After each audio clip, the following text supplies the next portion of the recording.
Hello everyone, welcome back to the channel. So I was taking a look at Twilight again and I can't believe I've never actually noticed that the Cullens are really financially secure. What I mean by that is they are very rich. They have a flashy Volvo SUV, a Porsche 911, a BMW convertible M3, the Jeep Wrangler, just to name a few of those cars, and multiple properties all across the country. Most notable, their home in Forks, which was valued at $3.3 million. They always appear to be wearing the best of clothes, they're all well groomed, and overall the Cullens have a pretty cushy lifestyle. And with that state comes my question: how did they get so wealthy, and how much money do they have? Let's take a look and work this out. Carlisle Cullen is over 365 years old. He's been a doctor for at least 3 centuries, so technically it makes him the most experienced doctor in the world. It also makes him the best doctor in the world since he requires no sleep whatsoever, so he can continuously learn and treat many patients. He has practiced medicine in different countries and during various historical periods, adapting to changes in the medical field and society, which has undoubtedly increased his wealth. With his experience comes his salary, with the top earning doctors bringing home up to $780,000 annually. Now, I'm not saying Carlisle is in that bracket, but his experience alone warrants quite a rewarding salary. Any money that would be left in his bank account untouched would also accumulate interest and grow with the economy's inflation too.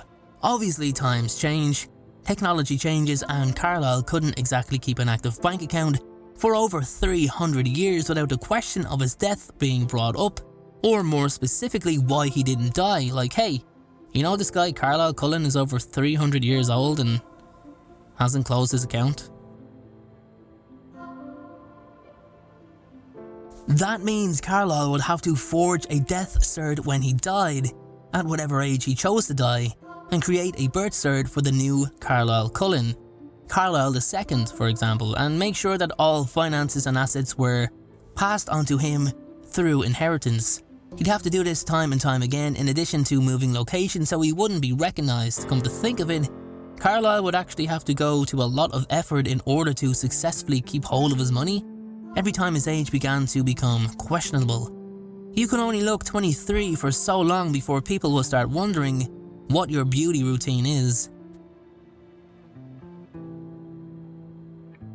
But how much money can it be really? Is it worth all that effort? Well, in my opinion, it's worth every effort to ensure you remain in possession of your money, and for Carlisle and the Cullens, that was about $34.1 billion according to Forbes' fictional list of the world's most wealthiest people. Yeah, I was pretty shocked myself to see that number. The Cullens were billionaires and accumulated the wealth over the course of a couple of centuries. So, the question comes up again. How did they generate such a vast amount of money? $34.1 billion is not chump change by any means. Well, for starters, they had very low living expenses in terms of sustenance. They didn't eat, they didn't drink, they didn't sleep. They solely lived on a diet of blood. And while that will contribute greatly to money saved, it is in no way going to help generate $34.1 billion. The Cullens made their fortune through investments. They acquired numerous properties over the years, decades, even centuries. Centuries ago, when the cost of houses was, relatively cheap, and sat on them as they rose in value. Owning such a large number of properties in the majority of states and countries allowed Carlisle to charge rent on them, possibly, while they were not being lived in, and gained enough capital to invest in the stock market.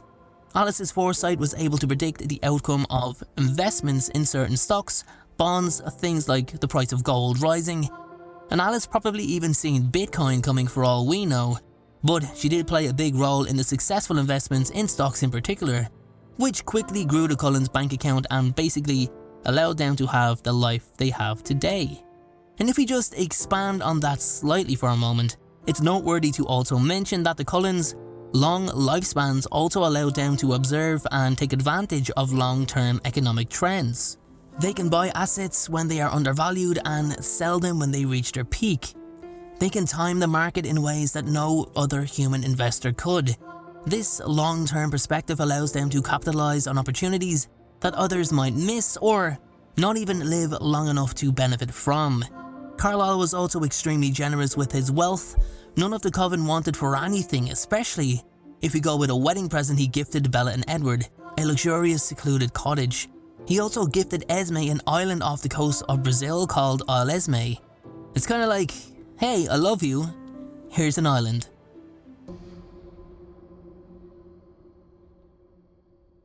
Even the other Cullens could contribute to assisting the wealth of the family, not just Alice and Carlyle. Jasper's ability to manipulate and control emotions could positively impact any negotiations that could normally see some strain or tension created over pricing. This might be seen as unethical, but regardless, he has the ability to be influential from a wealth-building perspective. Rosalie had a wealth of knowledge in terms of collecting luxury cars. She could very easily begin buying and selling cars to flip at huge profits, in particular classic cars that she could sit on and wait for them to appreciate in value.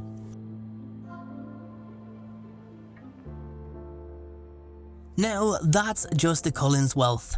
The Volturi, on the other hand, are a whole different kettle of fish. They've been around for 3,000 years, long before stock markets even existed. For all we know, they could have been behind its creation and hold a vast amount of the world's wealth. Who knows? Unfortunately, we don't know, and we can't prove it either. What we do know is that the Volturi are, like the Cullens, extremely rich and wealthy. As I said, they were 3,000 years old. That is a long time to accumulate wealth over, especially as they had total control over the vampire world. The Volturi reside in the Grand Castle in Volterra, Italy, a city they have basically owned for centuries. The castle itself is obviously ancient and would be considered a priceless historical treasure. Their control over Volterra likely extends beyond the castle. I mean, there's no doubt they'd own the surrounding land, which encompasses the entire city and surrounding area. This ownership would include valuable real estate, businesses, tourism, all contributing to their wealth. Arrow is a very intelligent individual. As I've said many times, he has a plan and a place for everyone, everything, and that includes financial gain. As of recent times, the Volturi would have accumulated so much wealth that there wouldn't be much of a need to expand upon it further. My estimation of their total wealth would be somewhere around the region of 300 to 400 billion, as they have a hand in everything that goes on inside the vampire world.